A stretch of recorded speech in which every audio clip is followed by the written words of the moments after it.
That's a foul. We'll get on to all that in a few moments' time. Obviously, you're getting ready for your game at Goodison, so you would have seen bits, and you would have seen bits later. But for Manchester United, that's a massive win in terms of this race for the top four. What were your thoughts from what you caught? Yeah, I thought it was a huge win for Man United, and I thought it was pretty much a Jose masterclass, really. They managed to get their noses in front, and then he just seemed to close the game down. And I felt as though Liverpool didn't play with much width and just played into United's hands. There were... The back four was nice and tight, never got anyone down the sides, and they were trying to go through the middle all the time, and they just snuffed out everything, and it was just a perfect performance from them, really. Yeah, you felt the same?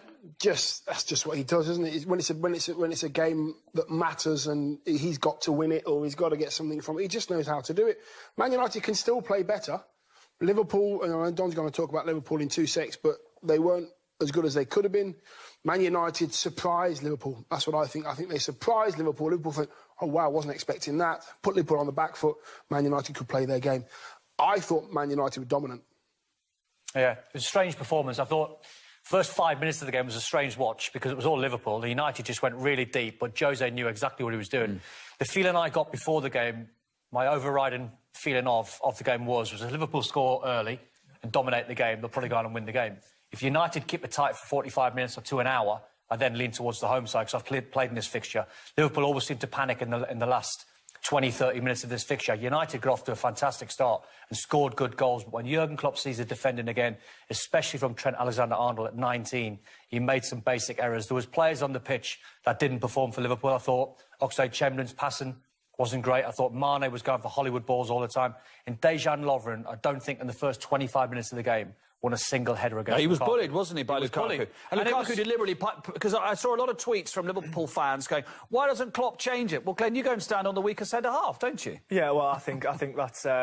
obviously, Lukaku's seen that, and that's where the first goals come from. And it's do you know what? For all the brilliant attacking players, it's that route one flick on it, and he's in a little bit of bad defending. There's nothing wrong with it. But I feel that one of the main issues was that Pogba didn't play, and I think that was really good for United. I felt as though McTominay and Matic give them a really solid base for them to go forward and progress. You mentioned the young fullback then, so you just wanted to pick something out about maybe his decision-making. Yeah, and it's a positive thing for him to take it on board. He's 19 and his position's not great, so that's where he should be, because he must recognise that the way the game was going, Lukaku won every single header. So he's got himself in a poor position. Now, from here, he's now in a very good position. He's got to show Rashford, and us three guys will tell you, and I'm pretty sure the lads are honest enough to say, if that's you in that situation, on your left foot, out of 10, how many times are you scoring from there? None. Right? No, seriously. Happy happens in the target. Yeah, hey, by the way, you take one. You take 1 out of 10. So that's where he's got himself in a poor position. Now, show it. And then this is the second one. Lukaku bullying Lovren again. Now, Karius got a lot of stick, which I don't agree with, and then the young fullback turns his back on this. We watched the masterclass from Chiellini against Tottenham in the Champions League, where he's taking balls in the chest, in the face. Can't turn your back, Mark. No. Cannot turn your back on a shot. He's got to fly with the whole of his body to make sure that goes nowhere near. He's got to face if you need to do, which is defend.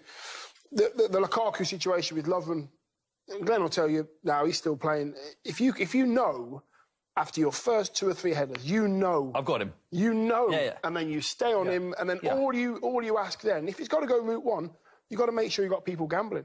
But do you know what you do to counteract that, and you'll know, being a centre-half as well, once you've lost the first 3 or 4 headers, if you're Dejan Lovren, you then, on the next 2 or 3, you go to feint as if you're going to go and challenge for the ball and drop off. Yeah. All Lukaku's going to do then is flick it into your chest. Yeah. And it makes you look like a world beater. Makes you look like Franz Beckenbauer. You start chesting the ball down and playing it. It makes players like Glenn, out-and-out centre-forwards, out-and-out goals. He's now got to think, what do I do here? Do I go to flick it because I've got time to bring it down? If I bring it down, I'm going to get closed. So you've got to start thinking as a centre-forward. Just for Alexander-Arnold, you've got to recognise where you are in that game. When you're looking at your centre-half thinking, he's not won a single header. What can I do? Because there's every chance, smell the danger. Think that Lukaku or Glenn's going to win the first header. Make sure your position's correct, which it wasn't. Then he'd done great getting back in, and then all he was guilty of in the end was actually running towards Rashford far too quickly. Yeah. He's got to slow himself down. By the way, what I will say is what a brilliant trick and goal from Rashford.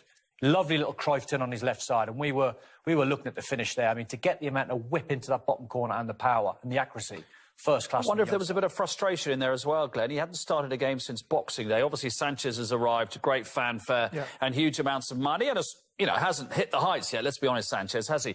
He must be very frustrated and really quite fresh as well. Yeah, got a big couple of months running up into the World Cup. He's determined to prove a point as well when he gets that opportunity, and he did that on Saturday. But going back to what Don said, the way he opened the goal up with his turn, he just made his finish all the more easy, and obviously just slotted it past Karius. Yeah. No, I just think it's difficult. He made it look easy. That's the thing, and that's what he's good at. He made it look easy. Maybe Trent Alexander thought he was going to strike it with his left foot, and he had to go at pace. He had to go at pace to get there. And sometimes, you know, no matter what you do as a defender or a striker, the better player is always going to get one-upmanship. And Rashford in that situation, just what we call it. You've got to play the percentages, though, Dion. So if you said to Trent Alexander-Arnold again, right, put yourself in exactly that same situation, show Rashford onto his left side, and as we just said, how many times out of 10 would Rashford score, or any of us score? I think he's panicked on your weaker side. He's panicked because he was in the wrong position, then he's overcommitted, hasn't he? Yeah. Exactly. As you said, that's experience.